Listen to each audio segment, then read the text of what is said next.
आज प्रधानमंत्री नरेंद्र मोदी चित्रकूट के दौरे पर हैं और यहां पर कई कार्यक्रमों में उन्होंने हिस्सा लिया है। पीएम मोदी ने तुलसी पीठ का भी दौरा किया और इस दौरान जगत गुरु स्वामी रामभद्राचार्य महाराज से भी प्रधानमंत्री मोदी की मुलाकात हुई है। बड़ी खबर, अहम जानकारी आपको बता रहे हैं। प्रधानमंत्री मोदी दरअसल चित्रकूट के दौरे पर हैं। सबसे पहले उन्होंने रघुवीर मंदिर में पूजा अर्चना की है। मफतलाल की 100वीं जयंती पर टिकट भी पीएम मोदी ने अपने चित्रकूट दौरे के दौरान जारी की है। इस स्तर का ज्ञान, ऐसी मेधा व्यक्तिगत नहीं होती। ये मेधा पूरे राष्ट्र की धरोहर होती है।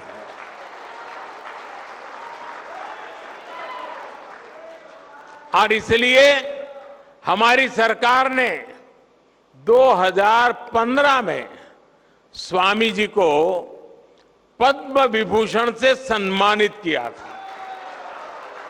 साथियों, स्वामी जी जितना धर्म और अध्यात्म के क्षेत्र में सक्रिय रहते हैं, उतना ही समाज और राष्ट्र के लिए भी मुखर रहते हैं।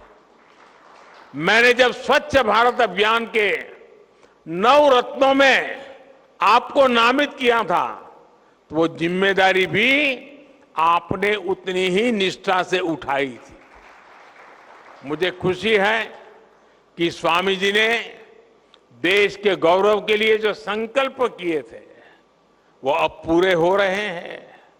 हमारा भारत अब स्वच्छ भी बन रहा है और स्वस्थ भी बन रहा है। मां गंगा की धारा भी निर्मल हो रही है।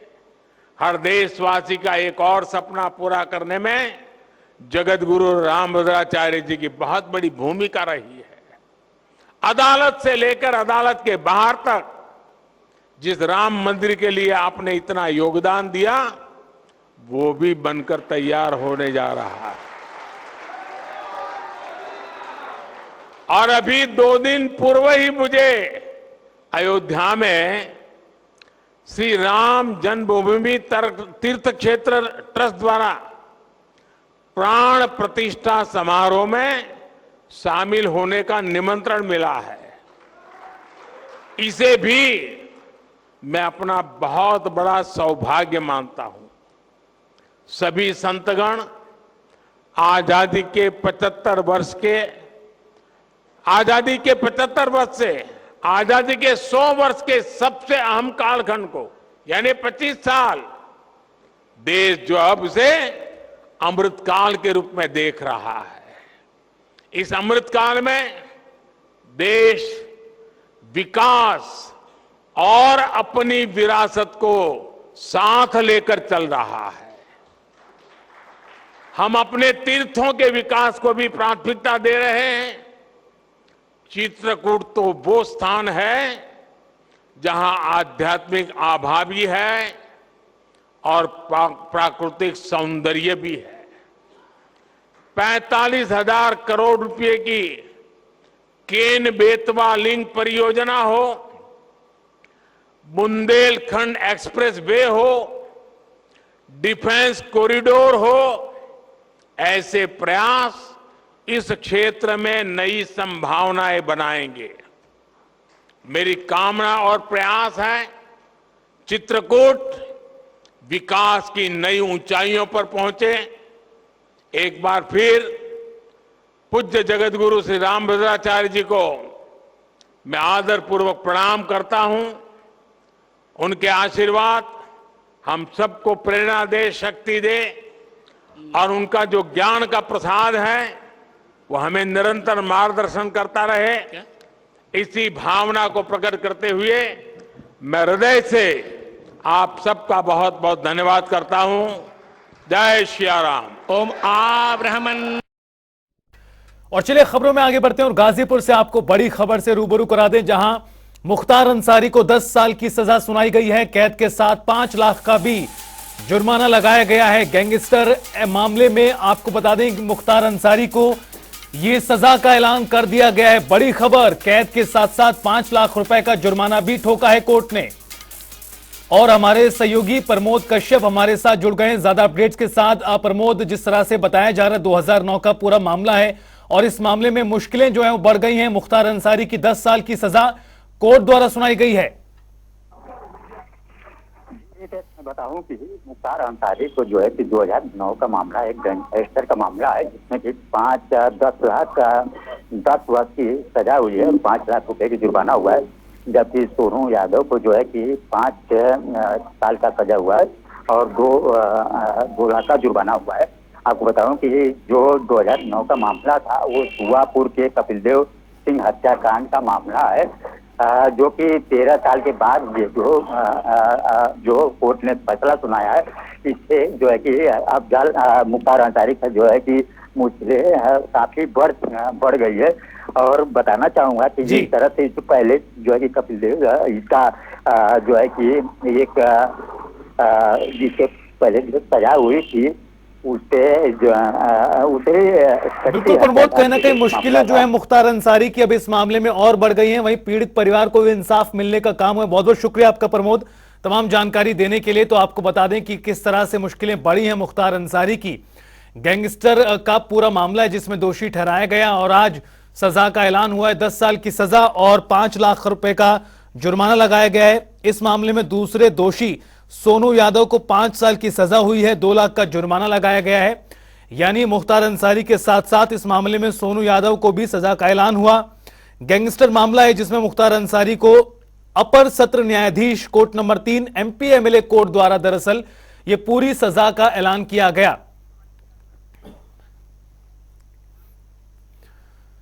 तो वहीं आपको उमेश पाल हत्याकांड से जुड़ी बड़ी खबर बता दें, जहां अशरफ की पत्नी जैनब की याचिका खारिज हो गई है। जैनब ने गिरफ्तारी पर रोक की मांग की थी याचिका के माध्यम से। आरोप की गंभीरता के चलते इस याचिका को कोर्ट द्वारा खारिज कर दिया गया। प्रयागराज से बड़ी खबर, अशरफ की पत्नी जैनब ने याचिका खारिज हुई है। जैनब ने गिरफ्तारी पर रोक लगाने की मांग यहां पर की थी, लेकिन मामला इतना गंभीर है और आरोप इतने गंभीर हैं जिसके चलते राहत नहीं मिली है और इस याचिका को कोर्ट ने खारिज कर दिया। बड़ी खबर, अहम जानकारी प्रयागराज से उमेश पाल हत्याकांड से जुड़ी ये बड़ी खबर आपको बता दें। उमेश पाल हत्याकांड से जुड़ी इस वक्त की बड़ी खबर, अशरफ की पत्नी जैनब की याचिका खारिज कर दी गई है। गंभीर आरोपों के चलते किसी प्रकार की राहत नहीं मिली। तो वहीं बीजेपी सांसद मनोज तिवारी गोरखपुर के दौरे पर रहे। एयरपोर्ट पहुंचने पर बीजेपी के राष्ट्रीय महामंत्री और राज्यसभा सांसद डॉक्टर राधा मोहन दास अग्रवाल ने उनका भव्य स्वागत किया। इस दौरान मनोज तिवारी आम आदमी पार्टी पर हमलावर नजर आए। उन्होंने तंज कसते हुए केजरीवाल को जेल जाने की तैयारी करने की नसीहत दी। तो वहीं मनोज तिवारी ने दावा किया कि साल 2024 के लोकसभा चुनाव में बीजेपी उत्तर प्रदेश में 80 की 80 सीटों पर जीत हासिल करेगी।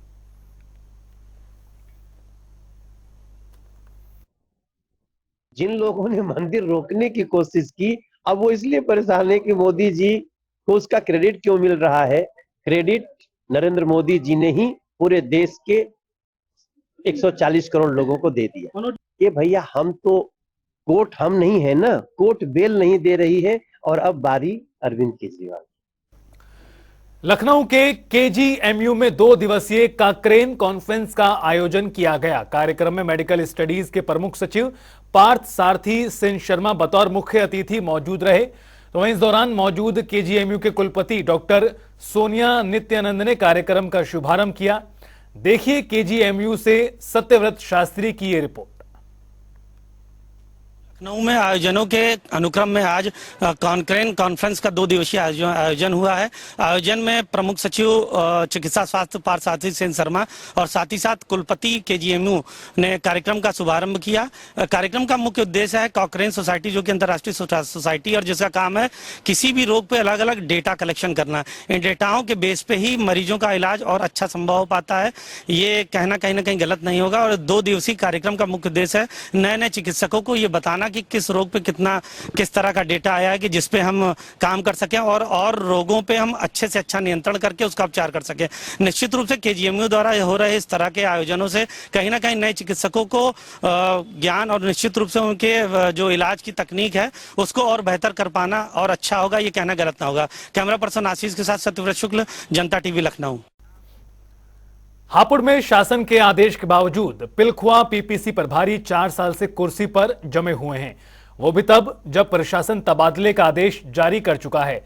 दरअसल पिलखुआ के प्राइवेट डॉक्टर ने डीएम को चिट्ठी लिखकर पीपीसी प्रभारी डॉक्टर चंदन पर गंभीर आरोप लगाए थे, जिनमें अवैध उगाही करने और शराब पीकर अभद्र व्यवहार करना भी शामिल है। इन्हीं आरोपों के बाद डॉक्टर चंदन सिंह का ट्रांसफर कर दिया गया था, लेकिन डॉक्टर चंदन खुद को किसी पूर्व मंत्री का रिश्तेदार बताते हुए अभी भी इस पद पर काबिज हैं। रुख करते हैं इस वक्त की बड़ी खबर का। बड़ी जानकारी से आपको रूबरू करा दें जो इस बीच सामने आ रही है। बड़ी खबर, ब्रेकिंग न्यूज। नई बीजेपी के शिल्पकार पुस्तक का विमोचन मुख्यमंत्री योगी आदित्यनाथ के हाथों हो रहा है। मुख्यमंत्री योगी कर रहे हैं पुस्तक का विमोचन। लखनऊ से बड़ी खबर, नई बीजेपी के शिल्पकार ये पुस्तक है जिसका विमोचन मुख्यमंत्री कर रहे हैं। क्या कुछ कह रहे हैं विमोचन के दौरान, आइए आपको सुनाते हैं।